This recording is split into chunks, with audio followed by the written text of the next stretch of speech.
À la une de l'actualité, les Burkinabés du Nigeria, solidaires avec les compatriotes déplacés internes au pays, ils ont remis hier au président du Faso la somme de 10 millions de francs CFA pour soutenir les familles des forces de défense et de sécurité, les victimes de terrorisme, mais aussi la somme va aux personnes déplacées internes. Images et commentaires à suivre dans ce journal.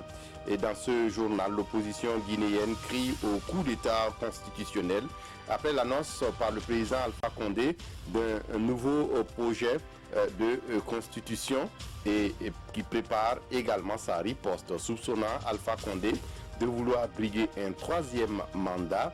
L'opposition dénonce une dérive dictatoriale de l'occupant du palais de Sékou Touria, comme vous le verrez dans cette édition. Et dans cette édition, Barthélémy Kaboré est l'invité de ce journal. Il est le chef de projet Job Booster. Il vient nous parler de son projet, de sa philosophie, mais aussi de ses stratégies et ses projets et fonds qui soutiennent les jeunes. La plupart des entreprises créées peinent à survivre et disparaître. Monsieur Kaboré nous donnera ses solutions pour régler ce problème. Bonjour et merci de répondre à notre invitation. Bonjour et bienvenue. En séjour à Abuja, au Nigeria, depuis ce vendredi, pour la 56e conférence des chefs d'État et de gouvernement de la CEDEAO, le président du Faso a reçu en audience plusieurs personnalités. Au cours des échanges, les technologies de l'information et de la communication ont été évoquées dans l'espace UEMOA et la situation fragilisée par les attaques terroristes. Les Burkinabés d'Abuja ont mobilisé plus de 8 millions de francs CFA comme contribution à l'effort de guerre. Le résumé de ces audiences avec Draman Dadjan, notre envoyé spécial à Abuja.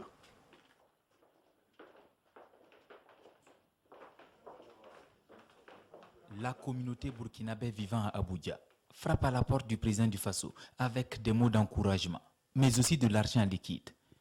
Un geste de plus de 9 millions de francs CFA pour soutenir les forces de défense et de sécurité et les familles éprouvées par le terrorisme. Donc voilà ce que nous recevons. D'accord. 16 000 $ qui sont répartis entre ceux qui doivent revenir au FDS et surtout aux personnes déplacées. Et nous sommes venus ici faire un geste symbolique pour en fait dire au président que nous sommes concernés par ce qui se passe au pays. Et la communauté organisée a décidé de trouver 10 000 $ pour soutenir les familles des FDS victimes du terrorisme. Nous sommes organisés aussi, nous avons pu mobiliser la somme de 6 200 $ pour appuyer le gouvernement à la prise en charge de la crise humanitaire qui est constitutive au terrorisme qui sévit actuellement au pays. C'est ce geste que nous sommes venus traduire au président et encore l'encourager et de continuer le combat que nous sommes concernés. Nos prières sont là et nous faisons tout pour que ce combat qui mène là, on puisse sortir victorieux.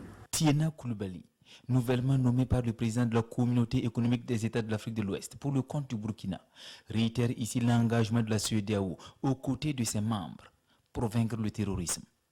Un véritable obstacle à l'intégration des peuples. Le président et moi avons constaté ensemble qu'il ne peut pas y avoir de développement de l'intégration tant que nous vivons dans l'insécurité.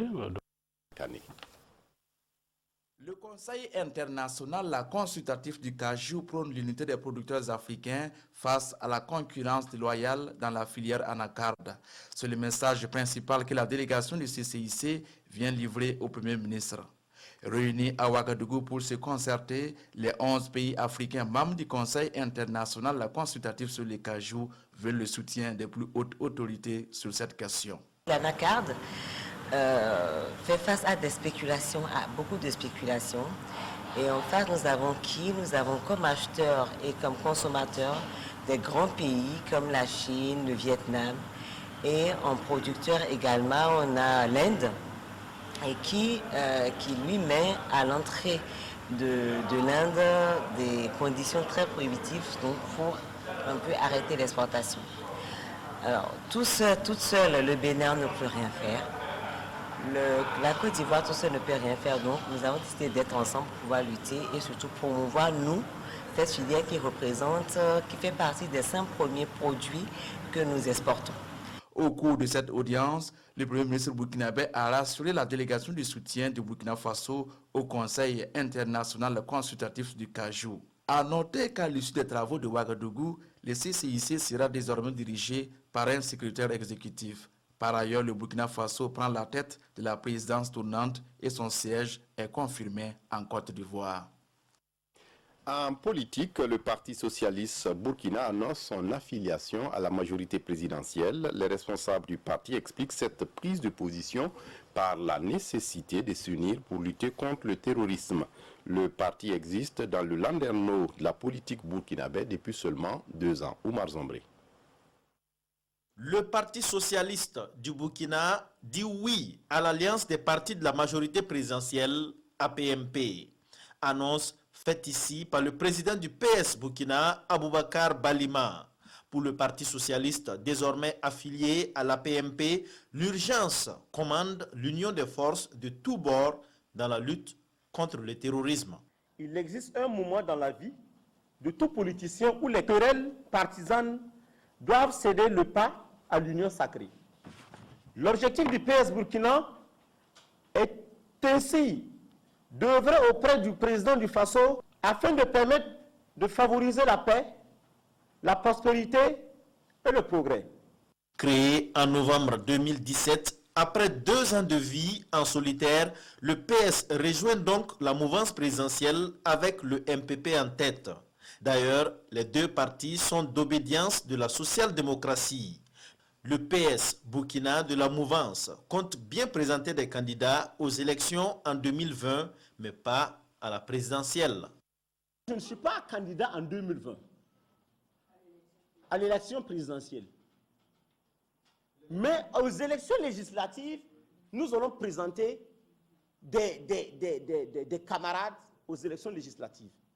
Aboubacar Balima affirme que le PS Burkina, en 2 ans d'existence seulement, a pu s'implanter sur toute l'étendue du territoire et même outre-territoire, comme en Côte d'Ivoire, en Italie et en France.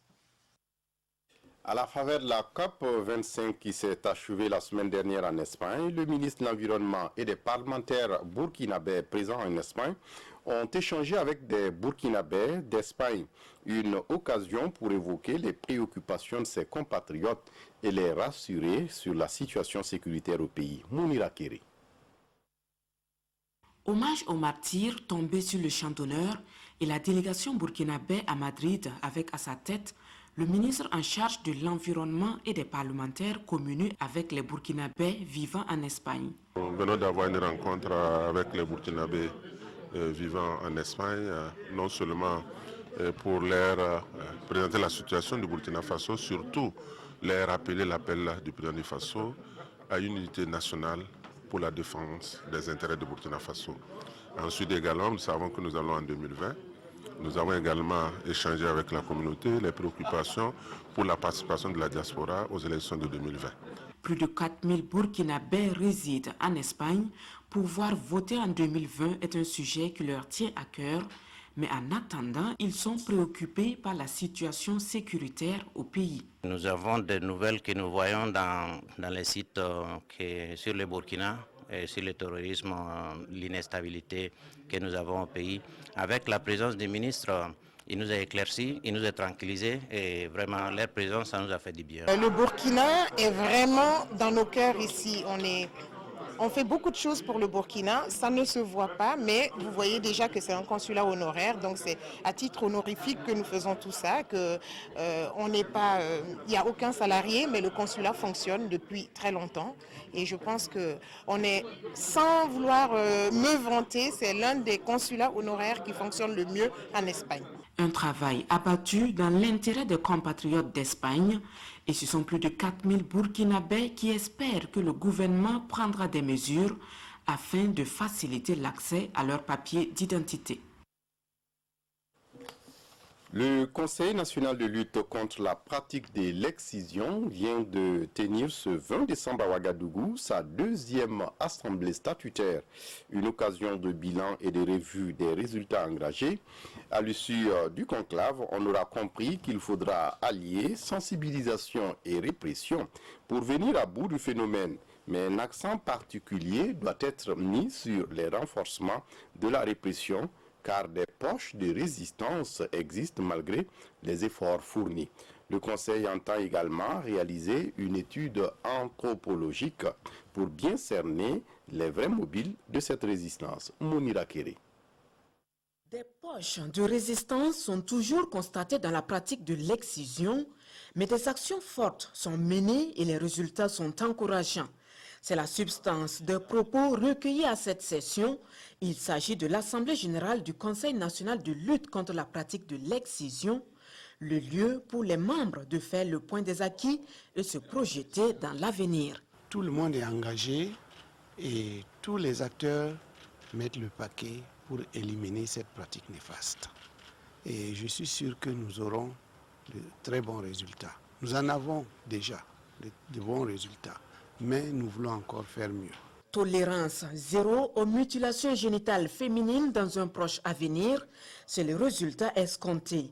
Et à cette rencontre, des suggestions et recommandations sont formulées en vue d'améliorer les interventions des acteurs sur le terrain. Il y a des postes de résistance. Les gens ont compris, les gens ont l'information, mais le changement tarde à venir. Donc nous allons responsabiliser davantage les communautés, mais nous allons aussi revoir les défis pour prendre en compte. Et l'un des défis majeurs, c'est aussi réaliser une étude anthropologique pour bien comprendre les mobiles qui sous-tendent encore cette pratique-là au Burkina Faso. Mais avant cette étude, les membres vont adopter à cette Assemblée générale le bilan du programme opérationnel 2019 et valider le programme de 2020 qui se trouve être le dernier programme du plan stratégique national de promotion de l'élimination de la pratique de l'excision au Burkina Faso. Et puis le réseau initiative des journalistes africains pour la coopération et le développement, soucieux de l'avenir et du devenir des jeunes au Burkina Faso. Il organise une série de tournées régionales qui concernent le Nord, la boucle de Mohoun et les Hauts-Bassins. Ce 19 décembre 2019, les responsables du réseau ont échangé avec les jeunes du Nord sur la formation professionnelle. Un temps d'échange qui a permis aux participants d'être galvanisés pour désormais entreprendre. Moussaki sur place à Ouaïguia pour le compte-rendu. Des jeunes de la région du Nord répondent ici à l'appel de l'IJACORD, le réseau initiative des journalistes africains pour la coopération et le développement. Au menu des échanges, la question de la formation professionnelle. Objectif, dégager les voies et moyens pour permettre aux jeunes de la région d'entreprendre. Les hommes des médias sont vraiment ces gens-là qui peuvent aider l'État à sensibiliser la population, surtout la frange jeune, à s'inscrire dorénavant dans le domaine de l'entrepreneuriat. La rencontre de Ouaïguia est une tribune pour ces hommes et femmes pour exprimer leurs attentes vis-à-vis du département en charge de l'entrepreneuriat. Il y en a des jeunes conscients qui ont aussi profité des opportunités et aujourd'hui sont des vrais entrepreneurs. Ils se sont créés des emplois solides, mais ils ont employé d'autres jeunes. Si on gagne un peu de financement, ça peut nous aider. Si on gagne des matériels aussi pour nos travaux, ça peut nous aider. Qu'à cela ne tienne, l'initiative portée par l'IJACORD est appréciée à sa juste valeur par les premiers responsables de la région. Si vous recherchez de l'emploi aujourd'hui, la meilleure voie, c'est d'aller à la formation professionnelle. Le panel sur la formation professionnelle de Ouaïguia a été possible grâce à l'appui financier du SPONG, un consortium d'ONG dans lequel on retrouve Job Booster et l'association évangélique d'appui au développement. La fonction publique est saturée.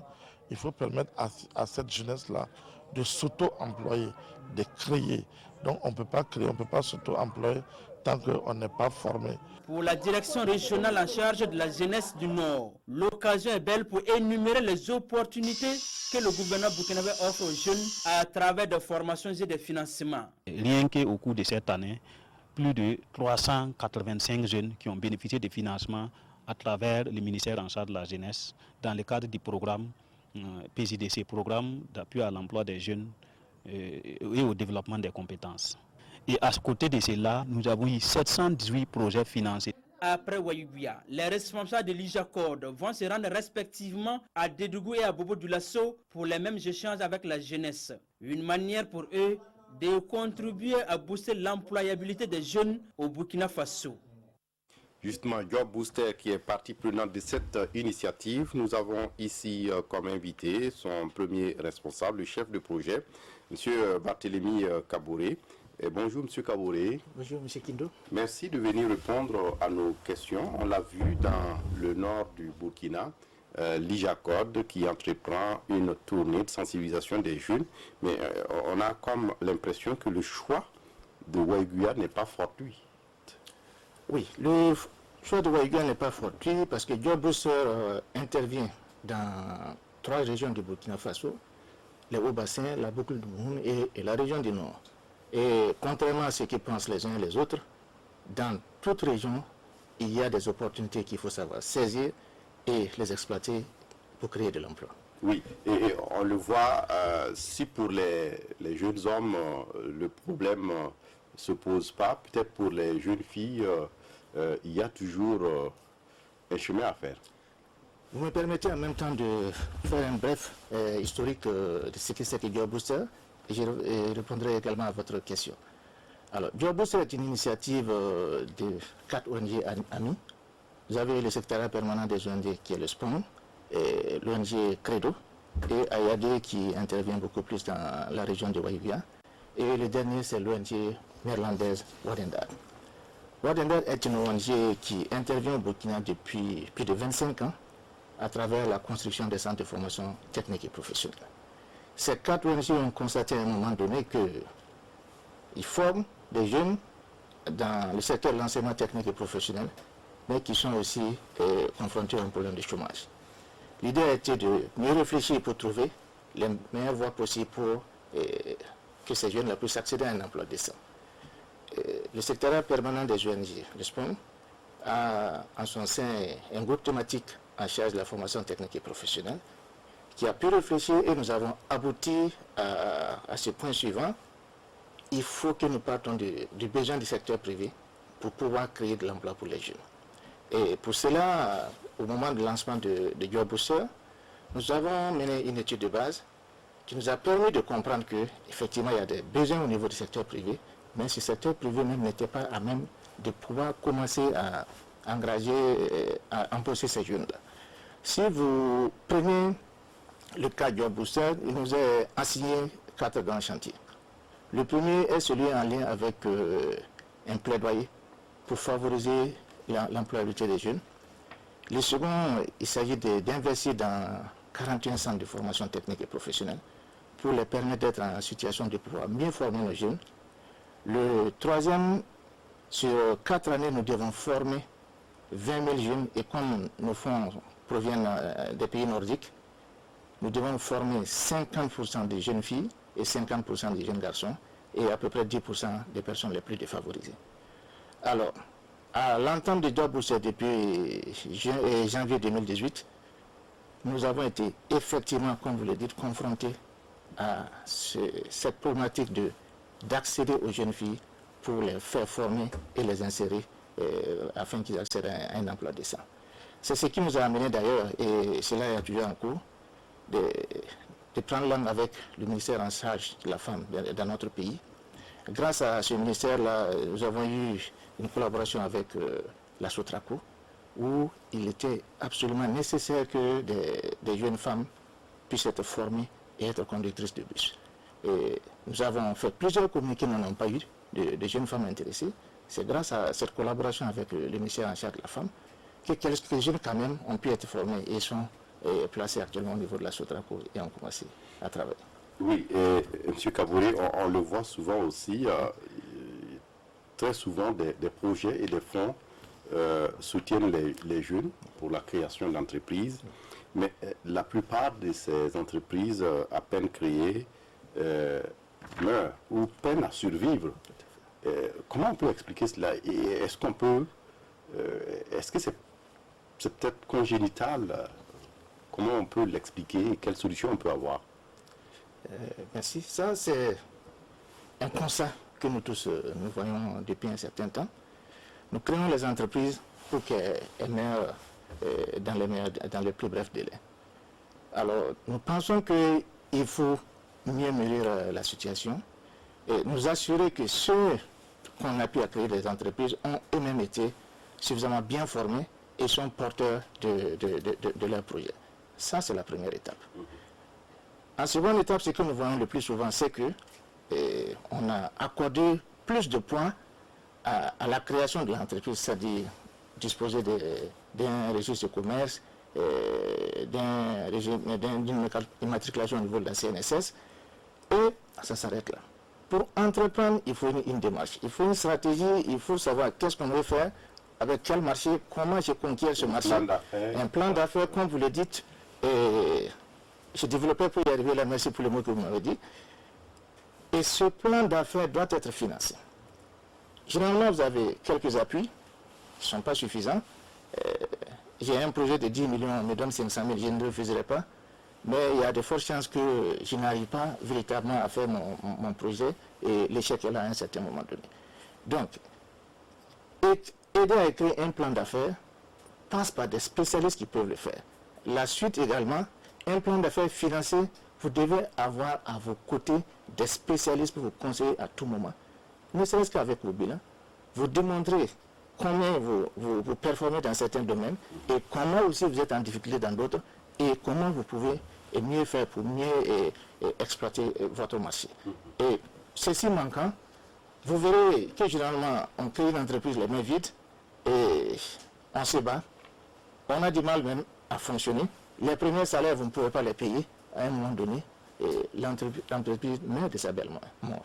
Oui, et votre objectif à Job Booster, c'est de favoriser l'accès à l'emploi et à l'auto-emploi et la création de 15 000 emplois de jeunes en 4 ans. Est-ce qu'aujourd'hui, un bilan peut être fait?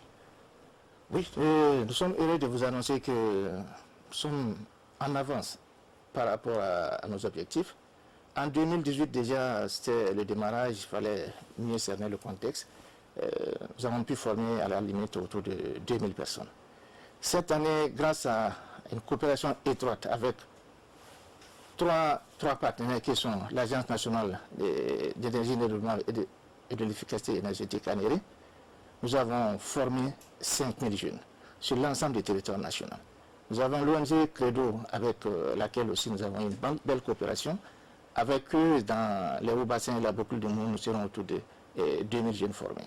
Et avec l'ONG AIAD, dans la région du Nord, nous serons autour de 1500 jeunes formés cette année. Et vous mettez tout ça ensemble, vous verrez qu'en plus des autres contributions, j'ai déjà parlé de la Sotraco, nous sommes heureux de vous annoncer qu'en 2011, nous allons former au moins 11 000 jeunes et ils accéderont à un emploi. 2020 ou 2000 en 2019. 2019, oui, on est en décembre. Oui, nous sommes à 11 000 jeunes formés qui vont accéder à un emploi décent. Okay. Vraiment, merci à vous d'être venus. Tout ça, c'est intéressant, mais le temps qui nous est donné est arrivé à terme. Merci à vous d'être venus nous parler des Job Booster et de ce que vous nourrissez comme philosophie et stratégie sur le terrain en matière d'emploi et d'auto-emploi ou même d'employabilité des jeunes sur le terrain. Merci à vous, M. Kaboré. Merci, M. Kende. Vous restez avec nous pour la suite du journal. Et pour la suite du journal, on sera au Conseil supérieur de la communication où les mérites de 19 personnes viennent d'être reconnus ce 19 décembre 2019 au cours d'une cérémonie de décoration. Ce sont des récipiendaires issus des organes de presse, des organisations professionnelles des médias et des agents de l'institution. Sekou Zongo pour le film de la cérémonie. Pour leur ardeur au travail et leurs efforts consentis en matière de respect des lois relatives au secteur de la presse et de la communication, ces acteurs voient leur mérite reconnu par la nation burkinabé. Et le combat pour la liberté de la presse est aussi magnifié. Ça représente tout le travail que le centre fait depuis 20 ans pour assurer la liberté de la presse, assurer la liberté d'expression. Ce travail que nous faisons pour renforcer un des piliers les plus importants de la démocratie, qui est la liberté de la presse. De la radiodiffusion en passant à la télévision, la présentation, le reportage, maintenant la régulation, je pense que c'était un long parcours professionnel qui me permet aujourd'hui de mettre mon expérience au service de la jeune génération. Toutes ces distinctions sont pour le premier responsable du Conseil supérieur de la communication une reconnaissance pour toute la presse nationale. En tant qu'organe de régulation des médias, mais aussi en tant qu'institution de promotion de la liberté de la presse, nous avons cette année obtenu 29 récipiendaires. Il y a 10 qui ont été décorés le 11 décembre à la présidence et 19 ce soir à l'intérieur même de l'institution. C'est pour nous l'occasion de les féliciter et surtout de magnifier le travail qui est fait et féliciter la presse burkinabé dans son ensemble pour le travail remarquable qui est abattu. Ces décorations sonnent comme une invite à plus de rigueur dans le travail. Une cérémonie qui entre dans le cadre de la célébration du 59e anniversaire de l'accession à l'indépendance du Burkina Faso. Au ministère du Développement de l'économie numérique et des postes, c'est environ une quarantaine de personnes qui se sont vues décorées. Pour le ministre Adja Fatoumata Ouattara, ces distinctions sont décernées dans l'esprit de congratuler ceux qui les reçoivent et d'interpeller les autres à plus d'ardeur au travail. Parmi les récipiendaires, une personne décorée à titre posthume, Zalissa Sanfo. Plus de 30 travailleurs du ministère du Développement de l'économie numérique et des postes reçoivent ici des distinctions pour leur ardeur au travail. Au rang des distingués, des officiers de l'ordre du mérite, des chevaliers de l'ordre du mérite et une décoration à titre posthume. Ils sont tous ici élevés au titre des arts, des lettres et de la communication avec agrafe des postes et de la télécommunication. On a été retenu pour cette distinction qui nous honore et qui est en même temps un signe de reconnaissance pour l'esprit de sacrifice, de don de soi que nous faisons montre chaque jour au sein de nos postes de travail. C'est vraiment une marque de reconnaissance envers mes autorités et j'invite mes collègues à travailler davantage pour mériter cette distinction. Les autorités ont adressé leurs vives félicitations aux récipiendaires et les ont encouragés à rester dans cette dynamique du travail bien fait. C'est un message fort. C'est des moments aujourd'hui où on doit s'auto-interpeller quant à notre contribution au développement économique de notre pays. C'est vraiment congratuler ceux qui sont bénéficiaires aujourd'hui et inviter les autres à encore plus d'abnégation. Et ils étaient aussi présents, parents, amis et connaissances, à venir féliciter les récipiendaires et à saluer leur dévouement au travail. Comment renforcer le plaidoyer de la société civile pour plus de financement au profit du secteur de l'eau et de l'assainissement? La question taraude le SPONG, le secrétariat permanent des organisations non gouvernementales, qui a convié ces organisations à une journée d'action en faveur des ODD, les objectifs de développement durable. Selon la rencontre, si le Burkina veut atteindre son objectif de 0 corvée d'eau d'ici à 2020, il faut bien que le gouvernement mette l'accent sur le financement du secteur de l'eau, l'hygiène et l'assainissement. Aimé Solange Guigma. Pour l'accès universel aux services de base dans le secteur de l'eau et de l'assainissement, l'ONG WaterAid a commandité une étude sur l'évaluation du niveau de prise en compte de l'eau et de l'assainissement dans la loi de finances 2019. Cette étude révèle que la ligne budgétaire allouée à ce secteur a connu une baisse ces 6 dernières années. Elle est passée de 0,7% en 2014 à 0,22% en 2019, d'où cette rencontre pour renforcer le plaidoyer de la société civile. Cela nous a amené à donner quand même des orientations justement pour alimenter non seulement le plaidoyer que le groupe technique qui est porté par le SPONG et WaterAid va donc faire comme plaidoyer, mais aussi regarder dans quelle mesure la société civile peut, j'allais dire, identifier des pistes fiscales, de nouvelles niches fiscales, donc si vous voulez de nouveaux espaces fiscaux, voilà, pour pouvoir augmenter donc la capacité financière de l'État Les acteurs de la société civile vont mettre cette journée à profit pour prendre connaissance du budget, d'établir et de faire le suivi des lignes budgétaires consacrées à l'eau et à l'assainissement afin d'élaborer un plan de plaidoyer budgétaire pour une meilleure mobilisation des ressources financières en faveur du secteur. Et puis le ROPA, le réseau des organisations paysannes et des producteurs agricoles de l'Afrique de l'Ouest, souhaite améliorer la qualité de stockage des productions. Pour ce faire, avec le soutien de la CEDEAO, le réseau a lancé la réflexion ce jeudi à Ouagadougou. Il s'agissait de trouver les meilleures méthodes de conservation afin que les producteurs puissent bénéficier durablement du fruit de leur labeur. Pascal Kané. Le stockage, l'un des plus grands défis des producteurs africains. Ces experts réunis à Ouagadougou tentent de trouver des solutions à cette épineuse question de la conservation. Très souvent, les producteurs agricoles produisent suffisamment, mais les techniques de stockage et de conservation font défaut. C'est d'abord réunir tous les acteurs au niveau de notre zone pour voir comment, d'abord, quelle est la stratégie de chaque OP au niveau national, au niveau de sa couverture, qu'est-ce qu'il fait, comment il travaille, et pour qu'au niveau régional, qu'on puisse maintenant renforcer, faire la synthèse de tout ça là, et maintenant essayer d'adopter une stratégie qui nous permettra maintenant d'aboutir dans la gestion des stocks au niveau régional. Au cours de cette rencontre de Ouagadougou, les producteurs premiers concernés et les techniciens du domaine vont ensemble trouver des techniques performantes en matière de stockage et de conservation des récoltes.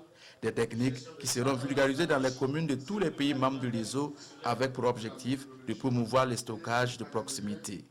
Dans ce domaine-là, il y a 3 grandes lignes que nous visons. Il y a le stockage de proximité, les stocks paysans au niveau local, au niveau communal.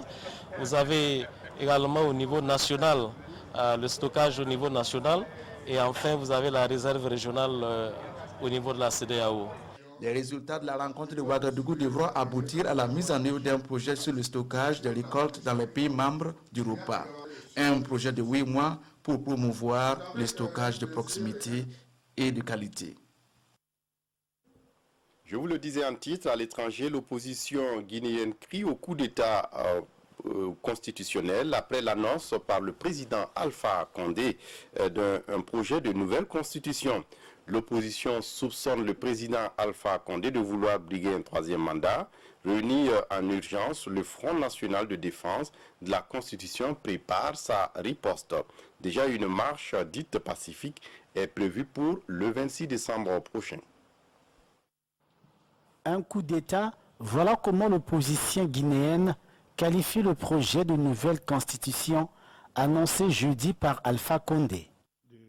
Pour les opposants, cette initiative vise à permettre à Condé de briguer un 3e mandat lors de la présidentielle de l'année prochaine.